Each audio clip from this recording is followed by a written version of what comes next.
राधे राधे दोस्तों। स्वागत है आपका हमारे YouTube चैनल आस्था का रास्ता में। सर्वपितृ अमावस्या इस साल 2024 में सर्वपितृ अमावस्या 2 अक्टूबर 2024 को मनाई जाएगी। ये 2 अक्टूबर को रात्रि में 12:18 तक रहने वाली है और ये सुबह 9:39 पर शुरू हो जाएगी।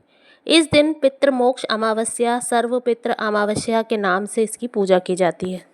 सर्वपितृ अमावस्या के दिन सुबह जल्दी उठकर किसी पवित्र नदी पर स्नान करना चाहिए। यदि ये संभव ना हो तो घर पर ही आपको सुबह जल्दी उठ के स्नान करना चाहिए और स्नान के जल में गंगा जल या किसी भी पवित्र नदी के जल की कुछ बूंदें मिला लें।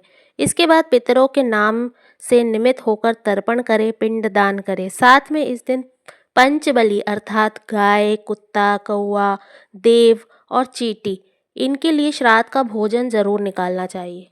धार्मिक ग्रंथों के अनुसार श्राद्ध पक्ष के सर्वपितृ अमावस्या पर भूले हुए मृत परिजन और पूर्णिमा अमावस्या के दिन मृतकों का श्राद्ध या पिंडदान किया जाता है। यदि आपको अपने पूर्वजों की तिथि या श्राद्ध करने की जो दिनांक होती है वो नहीं पता है तो सर्वपितृ अमावस्या के दिन किसी भी पितर का, जिनका आपको कुछ भी नहीं पता है, उनका श्राद्ध किया जा सकता है।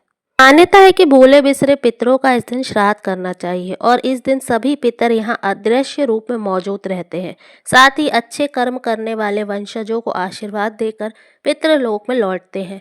ऐसे पितरों की प्रसन्नता के लिए गरुड़ पुराण में सर्व पितृ अमावस्या के 5 उपाय बताए गए हैं। महालया अमावस्या के ये उपाय पितरों के आशीर्वाद पाने के लिए बहुत ही ज़्यादा सहायक और सर्वश्रेष्ठ होते हैं। इससे धन दौलत, घर में सुख शांति सफलता मिलती है। सर्वप्रथम होता है पंचबली कर्म।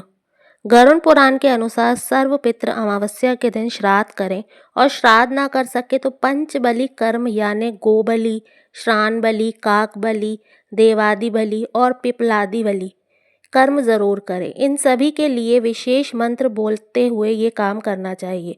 कुछ भोजन की सामग्री निकाल कर रखें। आखिरी में चींटियों के लिए भोजन सामग्री पत्ते में निकालने के बाद ब्राह्मण को भोजन कराने का इस दिन बहुत महत्व होता है। साथ ही इस दिन जमाई, भांजे, मामा, नाती और कुल और खानदान के सभी लोगों को अच्छे से पेट भर के भोजन खिलाकर दक्षिणा देनी चाहिए। इससे पितरों का बहुत विशेष आशीर्वाद मिलता है। दूसरा है तर्पण और पिंडदान। सर्वपितृ अमावस्या पर तर्पण और पिंडदान का खासा महत्व होता है।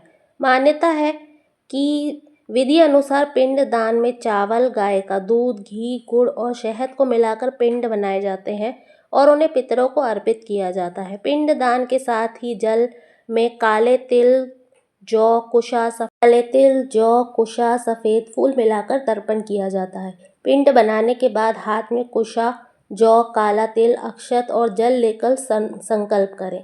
इसके बाद तीसरा है गीता या गरुड़ पुराण का पाठ। गरुड़ पुराण में मृत्यु से पहले और बाद की स्थिति के बारे में बताया गया है, इसलिए यह पुराण मृतक को सुनाया जाता है क्योंकि मान्यता है कि मृत्यु के कुछ समय तक आत्मा घर के आसपास रहती है। सर्वपितृ अमावस्या के दिन गरुड़ पुराण का पाठ करने से, कुछ अध्यायों का पाठ करने से या गीता का पाठ करने से या करवाने से पितरों को बहुत शांति मिलती है और उनका आशीर्वाद मिलता है। साथ ही उनको आगे आने वाले समय में जो मुश्किलें आने वाली होती है वो भी दूर होती है और अगर वो मुक्ति के लिए अभी तक भटक रहे हैं तो उनको मुक्ति मिलती है। दान कर्म। इस दिन गरीबों को दान देना चाहिए। यह कुछ भी हो सकता है जैसे छाता दान, जूता, चप्पल, पलंग, कंबल, सिरहाना, दर्पण, कंघा, टोपी, औषधि, भूमि दान, भवन दान, धन धान्य, तिल दान, वस्त्र दान, स्वर्ण दान, जमीन का दान, नमक, गुड़, रजन, चांदी, सोना, अन्न दान, विद्या दान, अभय दान या धन का दान। किसी भी तरीके का दान करने से बहुत ही ज़्यादा पुण्य मिलता है और कई गुना होके पलट के हमारे पास वापस आता है।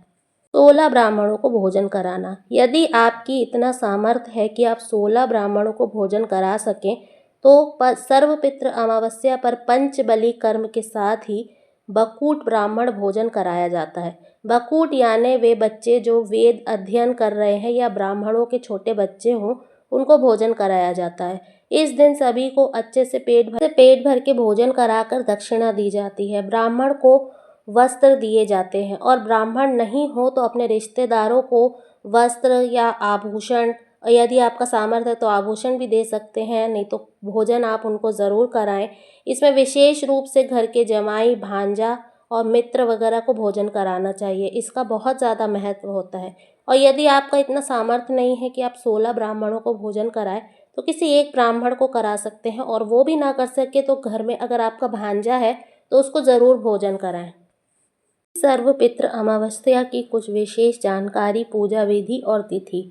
उम्मीद है कि ये जानकारी आपको पसंद आई होगी। पसंद आई है तो वीडियो को लाइक कर दीजिए। अभी तक चैनल को सब्सक्राइब नहीं किया है तो चैनल को सब्सक्राइब कर दे और कमेंट में राधे राधे ज़रूर लिखें। धन्यवाद।